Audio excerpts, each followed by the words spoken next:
అనకాపల్లి జిల్లా Narsipatnam police sub division పరిధిలోని మాకవారపాలెం మండలం పైడిపాల జంక్షన్ వద్ద గురువారం ఉదయం ఒడిశాలో కొనుగోలు చేసి ఇతర రాష్ట్రాలకు తరలిస్తున్న 120 కిలోల గంజాయిని మాకవారపాలెం నర్సీపట్నం రూరల్ పోలీసులు సంయుక్తంగా దాడి చేసి పట్టుకున్నారు.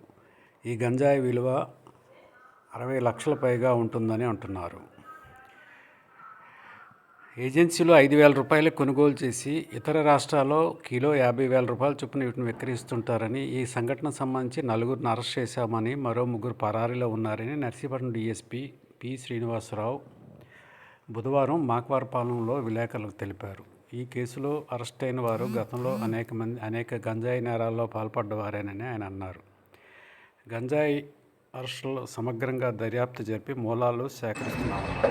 అనకాపల్లి జిల్లా ఎస్పీ గారు శ్రీ కృష్ణ ఐపీఎస్ గారు సార్ ఇచ్చిన ఇన్ఫర్మేషన్ మీద పక్కా సమాచారం మేరకు ఈరోజు ఎర్లీ మార్నింగ్ మాకవారపాలెం ఎస్ఐ గారు, దామోదర్ గారు, అట్లాగే రేవతమ్మ గారు, ఇన్స్పెక్టర్ గారు ప్లస్ వాళ్ళ సిబ్బంది వీళ్ళంతా కూడా Krishna head constable, Narasimharao head constable, Satyababu head constable, Venkatrao, Naveen Kumar constables, Veernaidu constable వీళ్ళందరూ కూడా మన పైడిపాల జంక్షన్ దగ్గర మధ్యవర్తులతో పాటు వెహికల్ చెకింగ్ నిర్వహిస్తుండగా ఆ టైంలో ఒక బైక్ మీద ఒక 2 వ్యక్తులు రావడం జరిగింది. వాళ్ళ అనుమానంతో వాళ్ళ వెనకాల వస్తున్న ట్రక్ను కూడా మనం ఇంటర్సెప్ట్ చేయడం జరిగింది. అందులో టోటల్గా 8 మెంబర్స్ ఉన్నారు. 8 మెంబర్స్లో మేము 4గురిని అప్రహెండ్ చేయడం జరిగింది. 4గురు పారిపోయారు.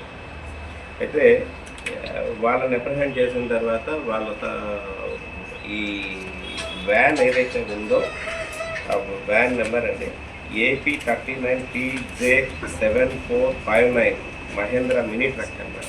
అందులో తనిఖీ చేయగా సుమారుగా 120 కిలోల గాంజా దొరికింది. అట్లాగే ఈ ముందు ఎవరైతే బైక్ మీద వస్తున్న వ్యక్తులు ఉన్నారో ఆ వ్యక్తులు కూడా ఒక వ్యక్తి పారిపోయాడు. అందులో మెయిన్ వ్యక్తి ఆయన కొప్పి సత్యబాబు అని చెప్పేసి ఈయన ప్లస్ పారిపోయిన వ్యక్తి నడిపింటి సతీష్ ఎలియాస్ బద్రి వీళ్ళిద్దరూ సరుకుని ఏజెన్సీ నుంచి అంటే ఒడిశాలోని చిత్రకొండ జిల్లా నుంచి తీసుకొని వస్తున్నారండి. అక్కడి నుంచి సరుకు తీసుకొని వస్తూ ఇది యాక్చువల్గా నెల్లూరు వరకు తీసుకొని వెళ్ళాలి. వీళ్ళు ఈ రూట్లో ముందంతా కూడా ఈ సరుకు అంతా కూడా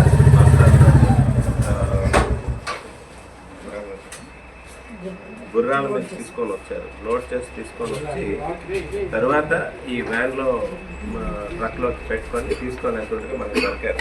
అయితే వీళ్ళ తరగతి వివరాలు కూడా మనం పరిశీలిస్తే ఈ కొప్పి సత్యబాబు ఎవరైతే మనకు దొరికారో ఆయనది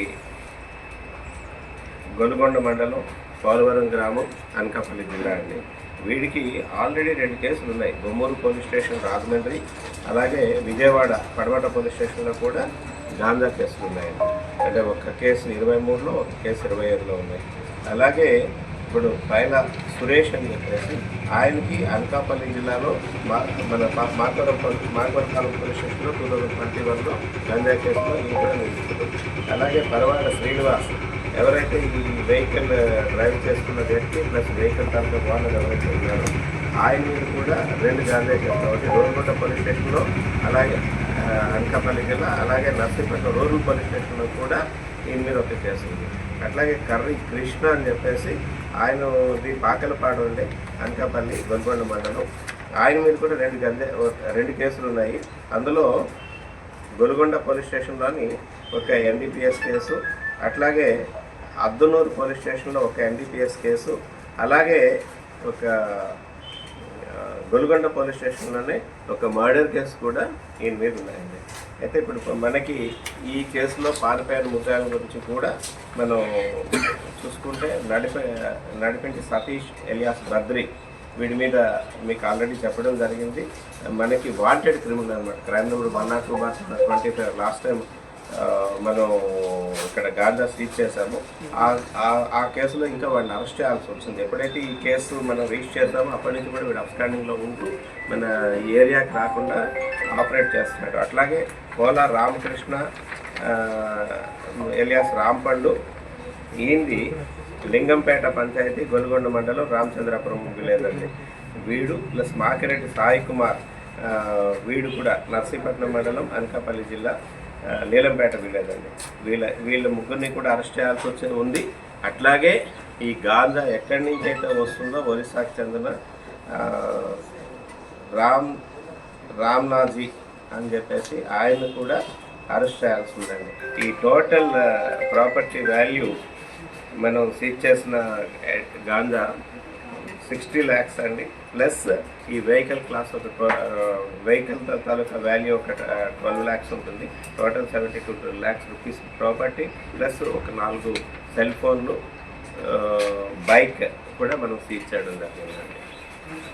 ఈ కేసులో ఎప్పుడైతే ఈ ఇన్ఫర్మేషన్ మనం ఎస్పీ సార్ ఇచ్చిన ఇన్ఫర్మేషన్ని మనం వర్కౌట్ చేసి చెప్పడం జరిగిందో వెంటనే ఎస్పీ గారు కూడా అప్రిషియేట్ చేయడం జరిగింది. ఈ ప్రెస్ మీట్ కూడా నిర్వహించమని చెప్పేసి ఇన్స్ట్రక్షన్స్ ఇవ్వడం జరిగింది. వీళ్ళందరికీ కూడా అప్రిషియేషన్స్ కూడా రాబోయే క్రైమ్ మీటింగ్లో ఈ టీం అందరికీ కూడా ఇస్తామని చెప్పేసి ఎస్పీ గారు తెలియపరుస్తున్నారండి.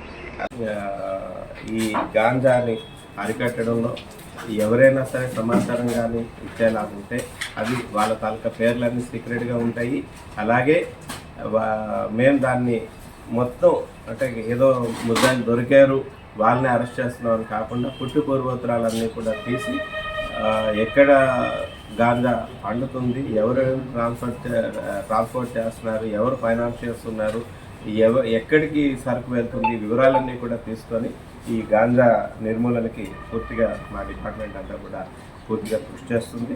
అట్లాగే ఈ ఫైనాన్షియల్ ఇన్వెస్టిగేషన్ కూడా అంటే వీళ్ళ తాలూకు ఆస్తులు కూడా ఏవైతే ముద్దాయిలు ఉన్నారో వాళ్ళు ఈ గాంజా అమ్మకం ద్వారా ఏదైతే ఆస్తులు సంపాదిస్తున్నారో ఆ ఆస్తులను కూడా సీజ్ చేసి కోర్టుకి పంపించడం జరుగుతుందండి. వాటి ద్వారా కోర్టు ద్వారా వేలం వేయడం కూడా జరుగుతుంది.